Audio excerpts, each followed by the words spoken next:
Ensuite, sur les projets d'autonomie, il y a quelque chose de très important pour les porteurs de projets que j'explique, c'est ce que j'appelle le triangle de capacité. Tout projet qui est lancé, il y a ce triangle de capacité qui se met en place. En bas à droite, on va mettre le capital, l'argent de départ, parce qu'il faut acheter un terrain, il faut acheter une maison, il faut acheter des équipements. À gauche, je vais mettre l'énergie humaine, que ce soit les bras, ou bien une machine, un équipement, une pelleteuse mécanique pour faire gagner du temps plutôt que de le faire à la main. Et en haut de ce triangle, je vais mettre le temps. Et ça, ce triptyque, pour un projet, il est très important.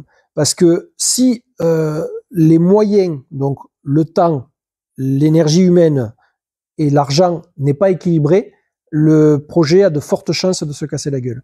Parce que si on a beaucoup d'argent et pas de temps, il va se passer qu'il va y avoir du gaspillage. On va se jeter sur un premier truc qu'on nous a dit que c'était bien, mais qu'on n'aura pas pris le temps de tester.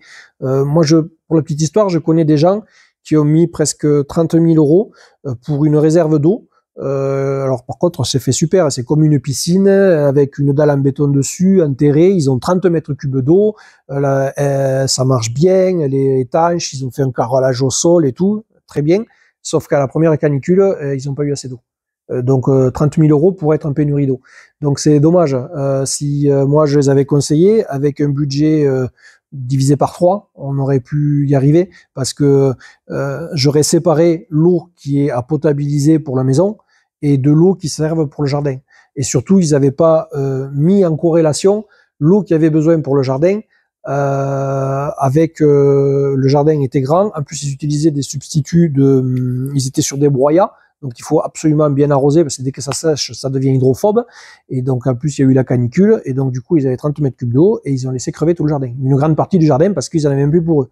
Alors que moi, chez moi, j'ai une cuve en béton enterrée toute prête, préfabriquée, plutôt que de la faire soi-même. C'est plus cher peut-être au départ, mais c'est plus fonctionnel. Et derrière, vous achetez des citernes souples.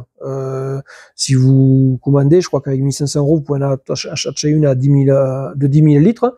Donc vous mettez 3 citernes souples, mais vous auriez eu, pour moins cher que ce qu'ils ont fait, une cuve de 7500 litres d'eau pour la maison et 30 000 que pour le jardin. Et en plus, sur le jardin, je leur ai expliqué qu'il valait peut-être mieux, ou au moins pas tout faire en broyat, ou faire qu'une partie du jardin avec du broyat. Voilà pour l'exemple de quand on a beaucoup de sous et que on n'a pas bien mangé la chose. À l'inverse, si on est coincé, qu'on n'a pas d'argent pour acheter le bon outil, je vais prendre un exemple criard, mais qui est pas par là non plus, c'est si vous n'avez pas de visseuse. Aujourd'hui, tout le monde a une visseuse, mais si vous deviez revenir à le faire à la vis à la main, vous voyez le temps que vous perdez à visser votre vis à la main. Et donc, c'est un peu pareil dans l'autonomie. À un moment donné, il faut passer par une étape où, malheureusement, ça coûte un peu de sous. Il faut s'équiper pour avoir l'outil qui réponde à la bonne fonction. Voilà. Après, c'est pas la peine d'avoir 50 000 trucs différents. Il faut faire un choix, mais il faut être équipé de ce qui va. Et quand tout est bien organisé et planifié, ça fait par contre un cercle vertueux.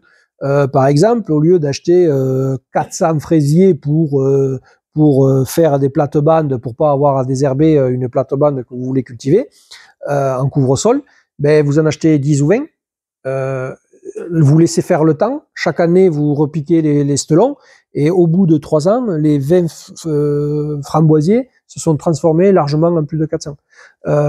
Mais parce que vous avez utilisé le temps et que vous avez la compétence de savoir faire les bouturés. Donc, il y a des choses où il faut utiliser le temps. Voilà. Donc, pour tout projet d'autonomie, je vous invite vraiment à réfléchir à ce triangle de capacité. Ça évite que ça capote en pleine route.